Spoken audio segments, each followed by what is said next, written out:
Get you through my morning every day. Every morning. Ladies and gentlemen, Adelaide's Jody and Hazy on Nova.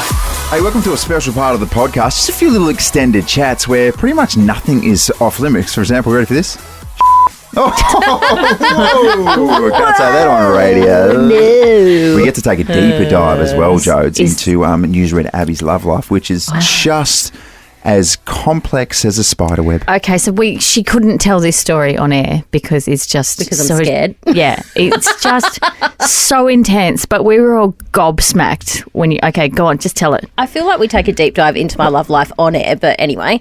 So as we all know, this year I've sort of been like, okay, I need to get back into the dating game. I'm 33 now. Would like to find a husband and settle down. You know, the sausage dogs need a father figure in their life because Tori is a little a-hole. Yeah. Crazy. Anyway. So here I am on the apps again because, you know, how else do you meet people? And I swipe on a guy and we match and we get talking. Yep. And after probably a few weeks, we exchange numbers. He lives about an hour from Adelaide. So when you say you get talking, I don't really know how this works. So you're online talking? You're online. You're on the app talking. And then it got to a point, like I don't have notifications on for the dating app. So, you know, every now and then you have a look back and see if anyone's messaged or who you've matched with. Yeah. So it got to the point where I was sort of missing messages and he was like, you know, do you want to swap numbers? So I was like, yeah, fine, cool.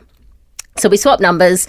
We're chatting. There's phone calls. Like there's, you know, hour-long phone calls. Like we're getting to know each other. Anyway, then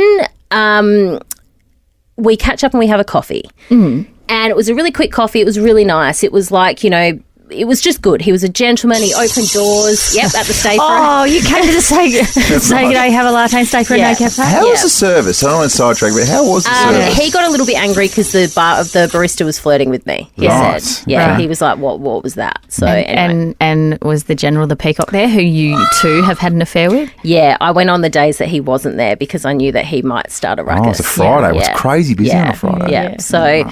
So we had our coffee, and then the next day I get a phone call and it's him, you know, yep, cool, not out of the, you know, not weird or anything. And he goes, oh, look, Abbey, I need to tell you something before this goes any further. And in my head I'm thinking, all right, you know, he's got kids, he's married, whatever. Like, here classic, we go. I'm gay. You thought that was coming. Yeah, like, you know, something like that, whatever. How many times have you used that to get out of No, you know, I'll prove it. My best mate. And so he says, I need to tell you something. I murdered somebody. Sorry? Back when I was 15, and I spent 9 years in prison for it.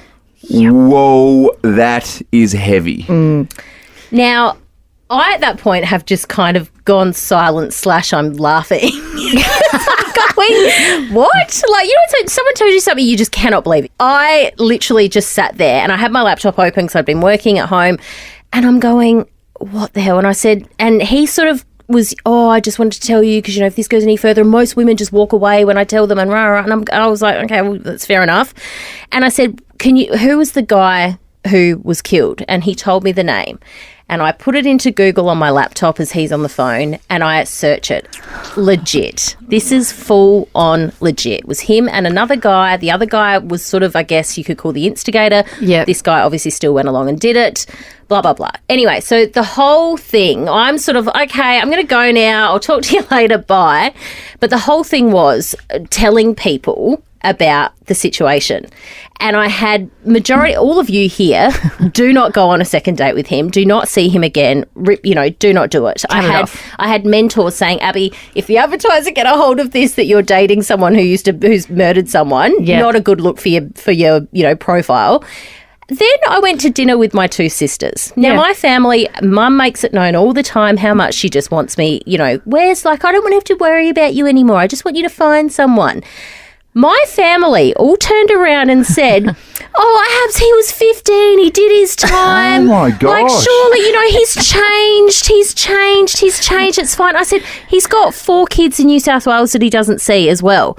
And, no, it's fine. You didn't mention that detail either. Oh. So I've got you guys saying, do not go there. I've got the family going, he's probably changed and, you know, he's trying to use redemption and give him a second chance. Just because they want me married off and with someone. Wow, mean, the only sort of death, the only death that we'll accept is someone who's been involved with a freak gasoline accident. Do you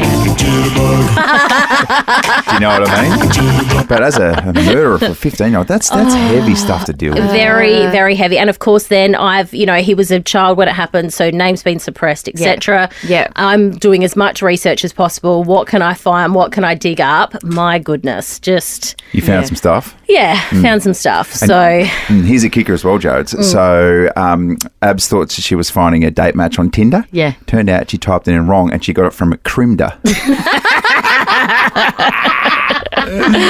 And just for all those wondering, that was a very niche Zoolander reference too about the gasoline accident. Good stuff. Oh dear. Anyway, so the search for the love of my life continues. I did actually work at a wedding a few weeks ago, and they had met on Tinder. So they were a Tinder success story. So a few people who I interviewed, I told, I've actually just matched with a murderer, and they all went, oh yeah, I think that's the universe telling you to give up. Yeah, maybe. What about when Abbey introduces a new bloke to the family? She's like, his name is Joseph, and what's his last name? Coney. And the parents are like, oh no, he's completely fine. You're like, God, do some research, the Smiths, for goodness sake. And then there we are pressing play on the new Netflix true crime documentary, and bang, up he pops. Yeah. To be fair though, I met Greg when I was his pen pal and he was in Yatla. Yeah, nice. And you guys have worked out. Yeah, it's fine. Look, Yeah. we've got 4 beautiful children together. No, I didn't, having got a date a murderer.